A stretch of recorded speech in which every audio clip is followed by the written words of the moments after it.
Islamic ভাবে বিয়েতে যেগুলা জায়েজ না, আমরা এখন ওইগুলা পালন করতেছি। বলা হলো নিজে গিয়ে মেয়ে দেখতে, আমরা শুরু করলাম সবাই মিলে দেখতে। বলা হলো মেয়ে দিনদার কিনা দেখতে, আমরা শুরু করলাম মেয়ে সুন্দর কিনা দেখতে।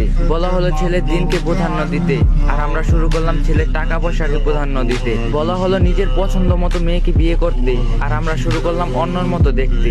বলা হলো মেয়ের মতামত নিয়ে বিয়ে দিতে, আর আমরা শুরু করলাম নিজের ইচ্ছাতে বাধ্য হয়ে বিয়ে দিতে। বলা হলো কম খরচে বিয়ে করতে, আর আমরা শুরু করলাম অনুষ্ঠানের নামে টাকা অপচয় করতে। বলা হলো মসজিদে বিয়ে করতে, আর আমরা শুরু করলাম সেন্টারে শুটিং করে বিয়ে করতে। বলা হলো আল্লাহর সন্তুষ্টির জন্য বিয়ে করতে, আর আমরা শুরু করলাম নিজের স্বার্থের জন্য বিয়ে করতে। বলা হলো ছেলের পক্ষে ওয়ালিং করে মানুষকে খাওয়াতে, আর আমরা শুরু করলাম মেয়ের বাবার উপর জুলুম করে খাইতে। বলা হলো স্ত্রীর মহারানা পরিশোধ করতে, আর আমরা শুরু করলাম যৌতুক নিতে। বলা হলো বিয়েকে সহজ করতে, আর আমরা শুরু করলাম কঠিন করতে। বলা হলো নতুন বউকে দেখে দোয়া করতে, আর আমরা শুরু করলাম হাতে টাকা ধরিয়ে দিতে। বলা হলো স্ত্রীকে ভালোবাসতে, আর আমরা শুরু করলাম শালীর সাথে মিশতে।